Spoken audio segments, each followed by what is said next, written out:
Hello बच्चों, आज हमारा टॉपिक है विकलांगता। तो विकलांगता के प्रकार हम लोग को पढ़ना है आज के टॉपिक में। लेकिन विकलांगता के प्रकार को जानने से पहले हम ये जान लेते हैं कि विकलांगता क्या होता है। इसे निर्योग्यता या इंग्लिश में डिसएबिलिटी भी कहा जाता है। तो इसको हम इस तरीके से जान सकते हैं कि यह एक ऐसा व्यापक शब्द है जो किसी व्यक्ति के शारीरिक, मानसिक, सामाजिक या भाषा विकास की कमी को इंगित करता है। मतलब उसके अंदर इन सभी तरह के जो भी समस्याएं हैं उससे संबंधित अगर कोई कमी आती है तो हम उसको कहेंगे कि वो व्यक्ति या वो बच्चा विकलांगता के अंतर्गत आएगा।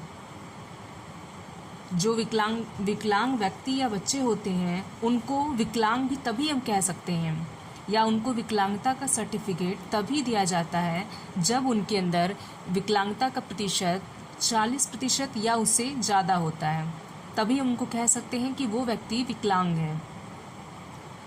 तो हम लोग को पढ़ना है विकलांगता के प्रकार। जैसे आपका पहला हमारा प्रकार है दृष्टि विकलांगता। इसमें हम लोग को पढ़ना है कि इसमें वे बच्चे आते हैं जिनके आँख में कोई प्रॉब्लम होता है या जो आँखों से नहीं देख पाते या फिर जिनके अंदर आंशिक अंधता पाई जाती है। वे बच्चे जो कि आंशिक रूप से अंधे होते हैं, उनको थोड़ा थोड़ा दिखाई देता है। तो ऐसे बच्चों के लिए, दृष्टिबाधित बच्चों के लिए विशिष्ट विद्यालय की व्यवस्था होती है। ये बच्चे विशिष्ट विद्यालय में पढ़ने जाते हैं।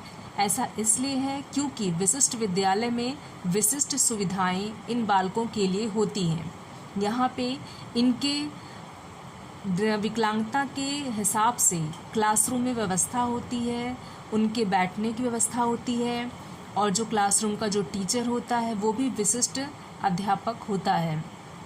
उसने भी इन बच्चों के हिसाब से ही ट्रेनिंग ली हुई होती है और वो ऐसे बच्चों को डील करना आसानी से जानता है। तो दृष्टि विकलांग बच्चे के लिए क्लासरूम में ब्रेल लिपि का इस्तेमाल होता है और जो टीचर होता है वो भी ऐसे बच्चों के साथ बहुत अच्छे से बर्ताव उसको करना बताया जाता है।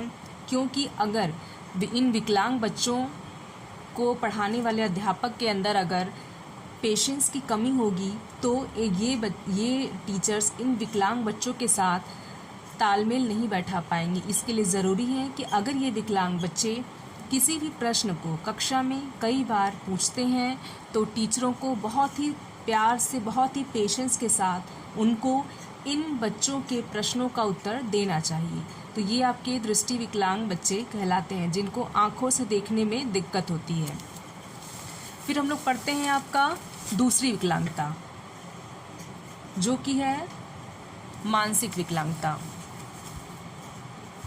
मानसिक विकलांगता, इसके अंतर्गत वे बच्चे आते हैं जो कि दिमागी रूप से कमज़ोर होते हैं, उनका IQ लेवल लो होता है और सामान्य बच्चों की अपेक्षा ये बच्चे किसी भी चीज़ को क्लासरूम में या अपने घर में बहुत देर से समझते हैं।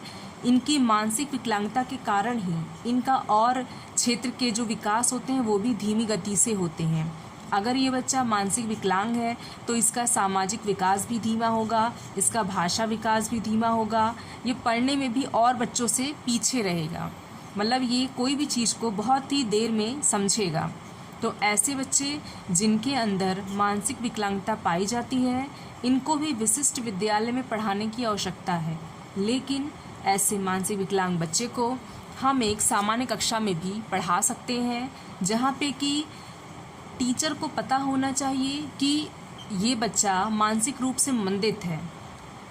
अगर पहले से ही टीचर को पता होगा कि ये बच्चा मानसिक रूप से मंदित है, इसका दिमाग कमज़ोर है, तो टीचर इन बच्चों के हिसाब से अपना माइंड सेट करके या अपना लेसन प्लान तैयार करके आएगी और इन्हें पढ़ाएगी, ताकि अगर इस बच्चे के साथ कोई भी दिक्कत आती है तो वो उस समस्या का समाधान करने के लिए तुरंत तैयार रहती है। फिर अगला हम लोग पढ़ते हैं अस्थि विकलांगता। थर्ड हमारा है अस्थि विकलांगता।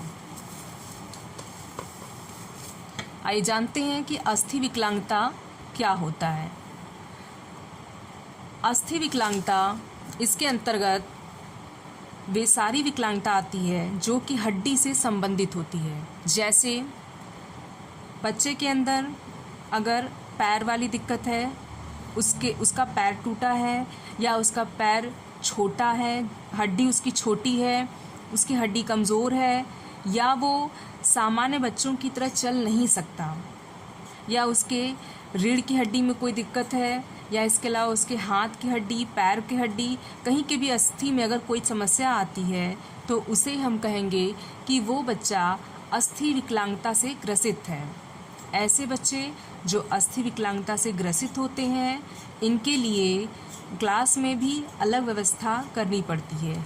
कभी कभी ऐसे बच्चों को सामान्य कक्षा में भी पढ़ाया जा सकता है, लेकिन एक चीज़ ध्यान देने की पड़ती है, वो ये है कि ये बच्चे, क्योंकि आँख से ये बच्चे देख सकते हैं, कानों से सुन सकते हैं, लेकिन हो सकता है इनको चलने फिरने में दिक्कत आए, तो हम इनको सामान्य कक्षा में पढ़ा तो सकते हैं, लेकिन इनके लिए बैठने के लिए और इसके अलावा बाकी चीज़ों की व्यवस्था अलग से करनी पड़ती है। जैसे अगर इस बच्चा क्लासरूम में पढ़ाई करता है तो इसके लिए बैठने के लिए अलग से व्हील चेयर या किसी और तरह के आरामदायक कुर्सी की व्यवस्था करनी चाहिए।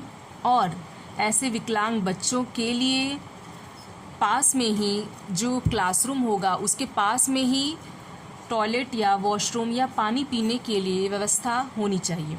तो ये ध्यान रखना चाहिए कि ऐसे अस्थि विकलांग बच्चे जिस भी कक्षा में पढ़ रहे हों, वहाँ के टीचर को पहले से इंगित करा दिया जाए या पहले से ही बता दिया जाए कि बच्चे के साथ ऐसी विकलांगता है।